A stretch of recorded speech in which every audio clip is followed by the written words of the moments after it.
Assalamualaikum warahmatullahi wabarakatuh. Segala puji bagi Allah yang telah menciptakan langit dan bumi sebagai tanda-tanda kebesarannya. Salawat serta salam marilah kita senantiasa sampaikan kepada baginda Nabi besar Muhammad SAW, di mana beliau dilahirkan di tengah-tengah masyarakat jahiliyah dalam rangka memperbaiki masyarakat jahiliyah saat itu menjadi masyarakat yang Islamiyah. Rasulullah Shallallahu Alaihi Wasallam dalam memperbaiki masyarakat dibekali oleh Allah dengan sholat 5 waktu,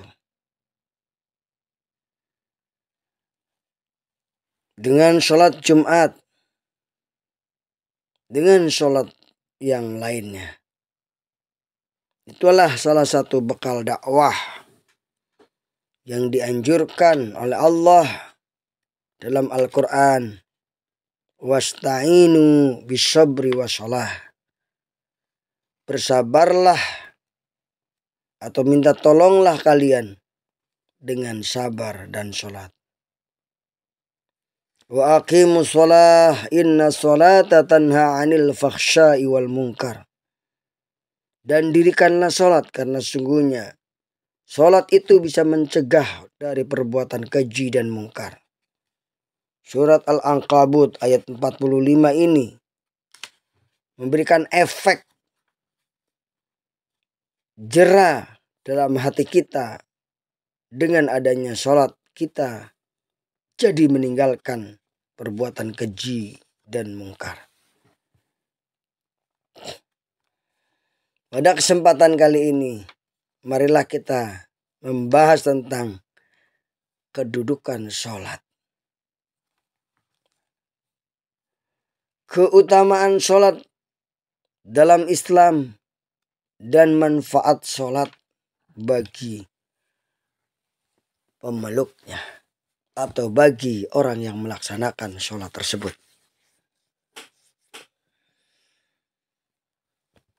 Keutamaan sholat,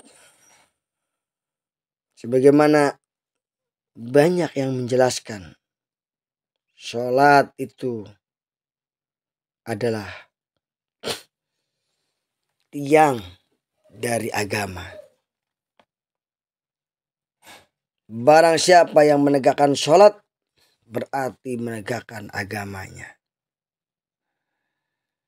Barang siapa yang meninggalkan sholat berarti telah menghancurkan agamanya. Sholat adalah amal yang pertama kali dihisab. Barang siapa yang sholatnya baik, maka amalnya dianggap baik. Barang siapa yang sholatnya rusak, maka seluruh amalnya dianggap rusak. Lalu apa itu sholat? Sholat secara bahasa adalah doa. Doa untuk kebaikan. Ketika kita mengucapkan Allahu Akbar, bentuk doa kita mengagungkan Allah Subhanahu wa Ta'ala. Sedangkan menurut istilah, sholat adalah perkataan dan perbuatan tertentu yang khusus, yang diawali dengan takbir dan diakhiri dengan salam. Itulah yang dinamakan sholat. Sholat disebut sebagai tiang agama. Artinya sholat ini berfungsi sebagai penghubung langsung antara hamba dengan Tuhannya. Untuk tujuan mengagungkan agama Allah. untuk tujuan mensyukuri nikmat Allah, untuk tujuan memohon rahmat dan ampunan Allah.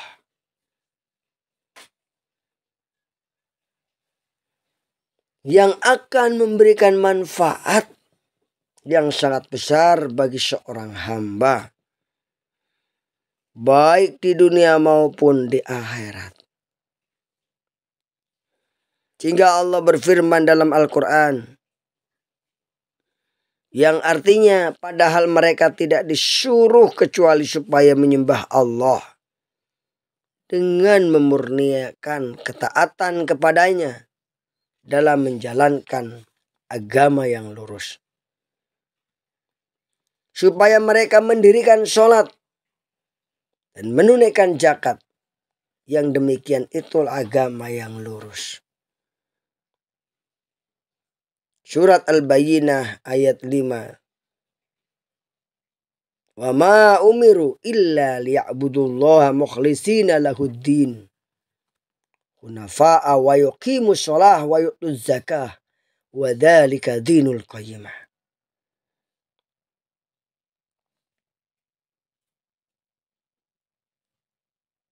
Saudaraku yang dimuliakan oleh Allah Subhanahu wa taala. Karena begitu pentingnya sholat. Dan sholat ini hukumnya wajib kepada semua manusia yang beriman dan bertakwa kepada Allah.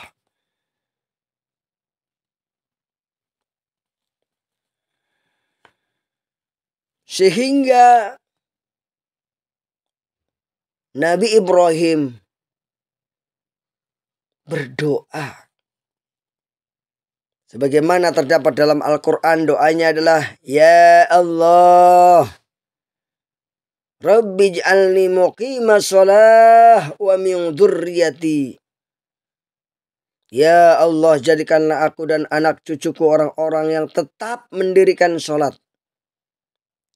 Ya Allah, perkenankan doa. Surat Ibrahim ayat 40. Dan ceritakanlah wahai Muhammad kepada mereka kisah Ismail yang tersebut di dalam Al-Quran. Sesungguhnya ia adalah orang yang benar janjinya. Dan dia seorang Rasul dan Nabi. Dan dia menyuruh ahlinya, keluarganya untuk sholat dan menunaikan zakat.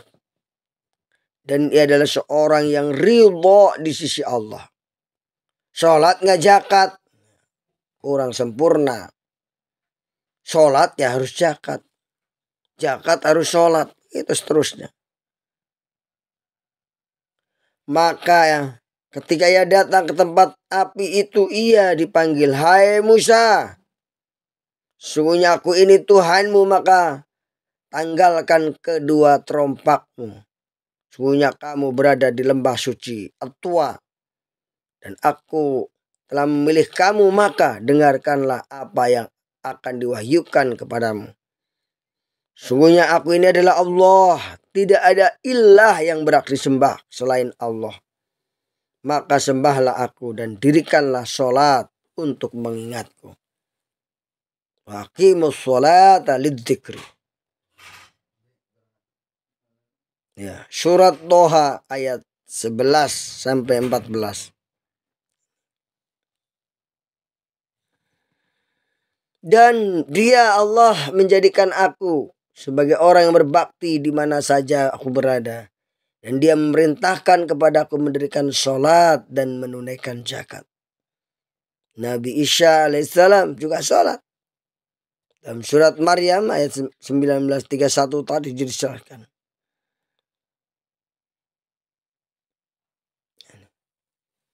Jadi kedudukan sholat sebagai tiang agama. Bahkan dalam Islam, kedudukan sholat sebagai rukun Islam. Salah satu rukun Islam yaitu syahadat, sholat.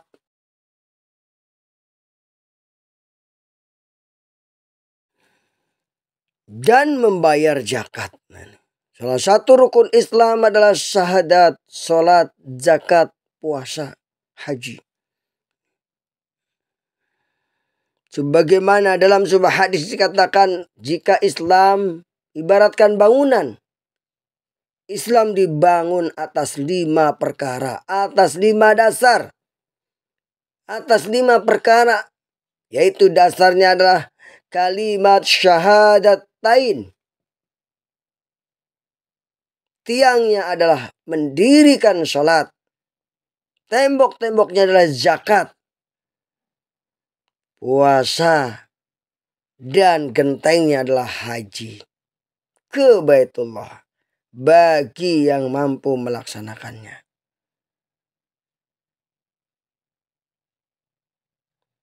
Sholat ibaratkan puncak piramida di antara semua jenis ibadah lainnya. Karena sholat adalah piramid yang paling ujung, yang paling tertinggi. Kenapa? Karena semua ibadah nanti akan dilihat sholatnya. Semua ibadah dan perintah syariat diturunkan kepada Nabi Muhammad melalui malaikat Jibril, kecuali sholat. Langsung berhadapan dengan Allah. Untuk menurunkan perintah sholat, Allah telah berbicara langsung kepada Nabi Muhammad ketika beliau melaksanakan Isra dan Mi'raj dan menembus langit ke-7 sehingga sampai di Sidratul Muntaha. Allah memerintahkan sholat kepada Nabi Muhammad secara langsung tanpa perantara agar dapat memahami betapa agungnya nilai sholat. Di samping itu Allah ingin menunjukkan betapa makhluknya, betapa pentingnya sholat dalam kehidupan sebagai media untuk mendekatkan diri kepada Allah. Rasulullah Shallallahu Alaihi Wasallam bersabda, kemudian Jibril membawaku menuju Sidratul Muntaha. Ternyata daun-daun yang ada di dalamnya besarnya seperti telinga gajah dan buahnya seperti buah anggur. Ketika beliau melihat peristiwa itu yang ditetapkan Allah, beliau mendapatkan semua aneh-aneh. Tidak ada seorang pun dari makhluk Allah yang mampu menggambarkan keindahan surga. Allah kemudian memberikan wahyu kepada beliau dengan mewajibkan sholat 5 waktu dalam sehari semalam. Ini. Tatkala aku turun dan bertemu Musa, kemudian Musa bertanya, apa yang telah diwajibkan Tuhanmu kepadamu? Wahai Nabi Muhammad menjawab, sholat 50 waktu. Kemudian Nabi Musa berkata, kembalilah kepada Tuhanmu untuk minta keringanan, karena untuk umatmu tidak akan sanggup melaksanakannya. Maka aku pun kembali kepada Tuhanku, lalu Allah menguranginya 5 waktu. Akan tetapi Nabi Musa masih mengatakan hal yang sama. Beliau berkata, aku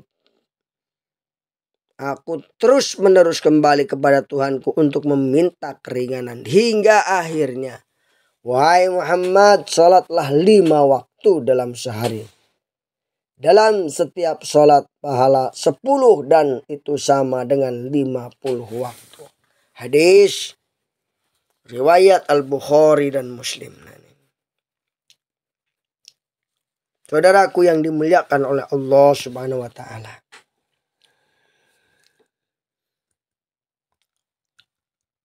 Saking pentingnya sholat, sehingga sholat diibaratkan kepala dari suatu perkara dalam Islam.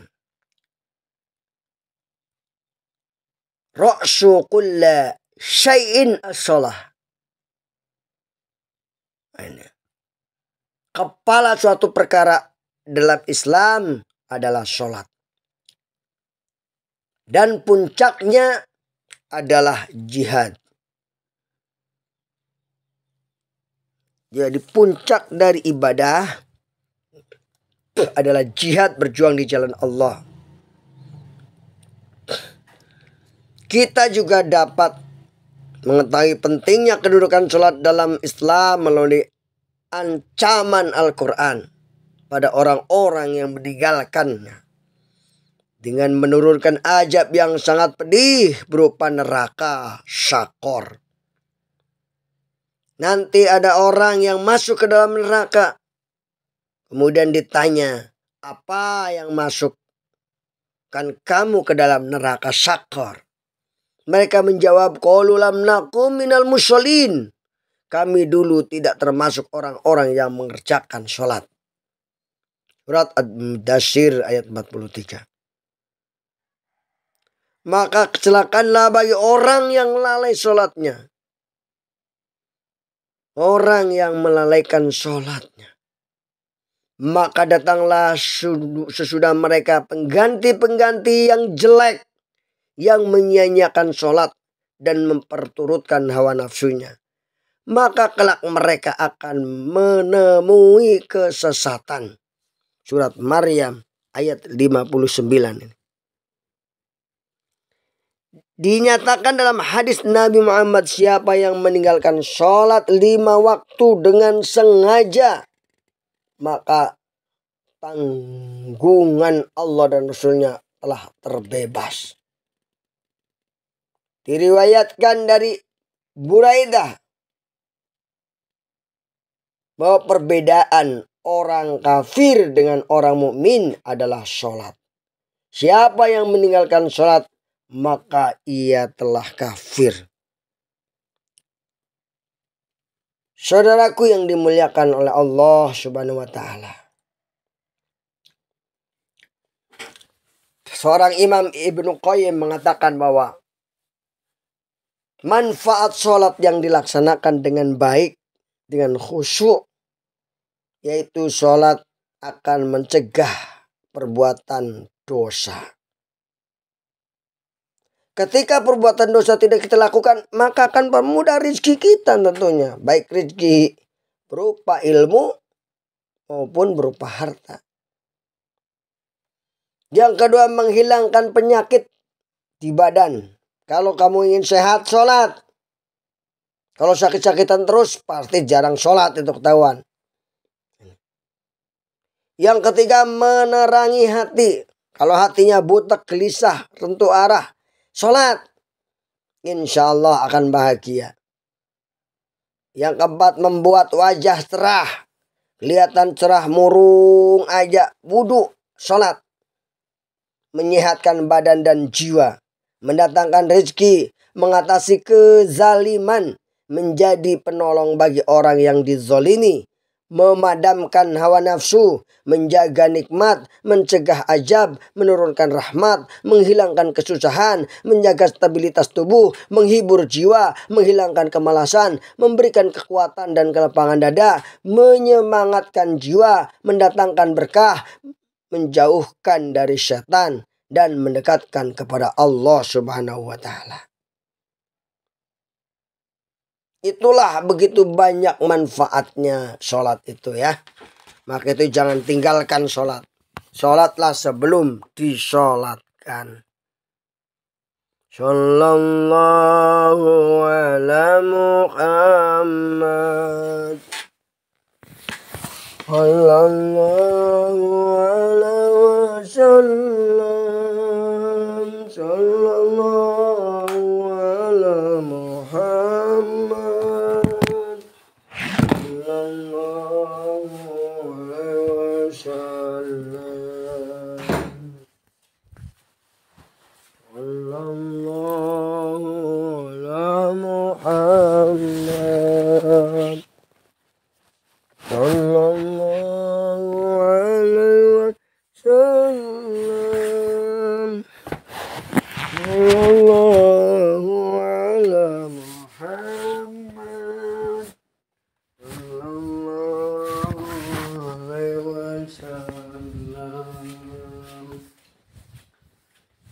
Anta syamsun anta badrun